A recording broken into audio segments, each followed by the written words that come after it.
BC నుండి తొలగించిన 27 కులాలను మళ్లీ తిరిగి బీసీలో చేర్చాలని డిమాండ్ చేస్తూ జాతీయ బీసీ యువసేన ఆధ్వర్యంలో అధ్యక్షుడు పెచ్చెట్టి మురళీ రామకృష్ణారెడ్డి నేతృత్వంలో కూకట్పల్లి వైద్య జంక్షన్ వద్ద నిరసన కార్యక్రమం చేపట్టారు. అనంతరం డాక్టర్ బిఆర్ అంబేద్కర్కు వినతిపత్రాన్ని సమర్పించారు. గత కేసీఆర్ ప్రభుత్వ హయాంలో రాత్రిపూట జీవో నెంబర్ 3 తీసుకొచ్చి 27 కులాలను తొలగించారని అసహనం వ్యక్తం చేశారు. ఇప్పటి రేవంత్ రెడ్డి సర్కార్ సైతం వారి మేనిఫెస్టోలో తమను బీసీలో మరలా చేర్చేలా చర్యలు తీసుకుంటామని హామీ ఇచ్చారని, ఇంకా ఆ హామీ నెరవేరలేదని గుర్తు చేశారు. ఇది ఇలానే కొనసాగితే బీసీ జాబితా నుంచి తొలగించిన 27 కులాల వారందరూ కలిసి త్వరలో జరగబోయే స్థానిక సంస్థలు మరియు కార్పొరేట్ ఎన్నికల్లో ఇండిపెండెంట్గా పోటీ చేసి నిరసనలు తెలియజేస్తామని అన్నారు.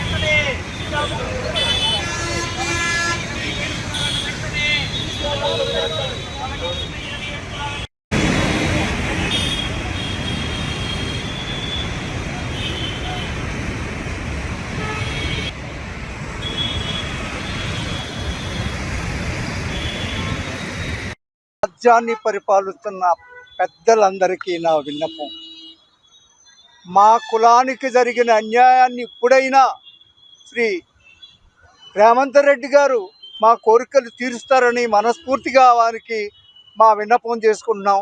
దయచేసి ప్రసాద్ అండి, మీడియా మిత్రులందరికీ చాలా ధన్యవాదాలు.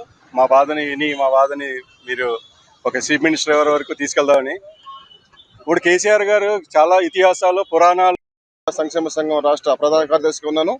ఈరోజు మా 27 కులాల యొక్క సమస్య మీద మేము అనేక ప్రయత్నాలు చేసిన తర్వాత చివరికి నా పేరు పెచ్చెట్టి మురళీ రామకృష్ణ. నేను బీసీ యువసేన జాతీయ సమన్వయకర్తగా ఉన్నాను. అయితే మేము తెలంగాణ రాష్ట్ర ఆవిర్భావం తర్వాత తొలగించబడినటువంటి 26+1 27 బీసీ కులాలకు